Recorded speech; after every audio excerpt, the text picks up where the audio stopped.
Hello class, today we're going to be covering how to construct a confidence interval to compare two means. To do that, we will be in section 9.2, look at number 1, and we'll be doing part B. So let's read that. Data on the weights in pounds of the contents of cans of diet soda versus the contents of cans of the regular version of the soda is summarized to the right. To complete parts B below, use a 0.05 significance level for this part. And here is our data. Now let's do part B, which is to construct a confidence interval. To construct this confidence interval, we're going to need a formula as usual. Our formula would be x sub 1 bar minus x sub 2 bar, and let's not forget those bars, and put that in parentheses, minus t sub alpha over 2. We're going to multiply that by the square root of s sub 1 squared over n sub 1 plus s sub 2 squared over n sub 2.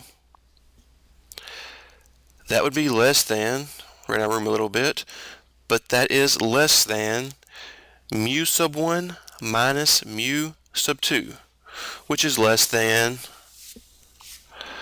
x sub 1 bar minus x sub 2 bar. That's supposed to be a 2. Close my parentheses, plus the exact same thing as last time. Only thing that changed was that minus sign went to a plus sign. Now let's fill these values in. We have a lot of values from that data set I already showed you. But one thing we do not have is that t sub alpha over 2. That's the same thing as t sub 0.05 over 2, since the level of significance and alpha is the same thing. So that'd be t sub 0.025. Let's go ahead and look at our t table and find that value.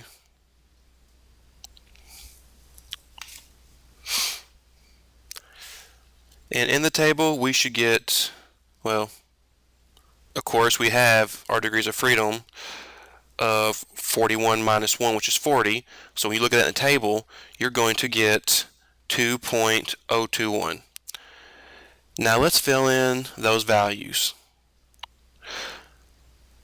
So we have 0.77984 minus 0.82336.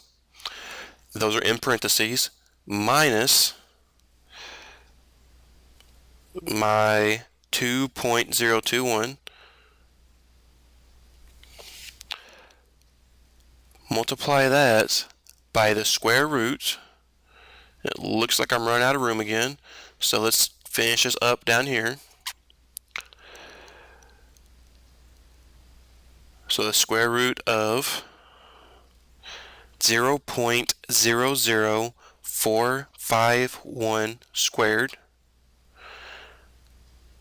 And again, we're getting this from that data set from earlier, over 41 plus, and make sure your square root covers all of this, 0.00739 squared. That's also over 41. Now this would be less than mu sub 1 minus mu sub 2, which is less than the exact same thing, but the plus minus instead of a minus, a plus sign instead of a minus. This is the only sign change for the two different sides. Now we can put this into a calculator. And let me plug that in real quick. And we get negative 0.046 is less than mu sub 1 minus mu sub 2, which is less than, do the exact same thing with that plus sign now, and we get negative 0.041. Now, ignore that drop down thing. Now what makes this so important is if we look at these values, that mu sub 1 minus mu sub 2 does not contain 0, which means that there is some kind of difference between these two things, between this diet and regular soda. That means we will reject H0. If you have any questions, please contact me.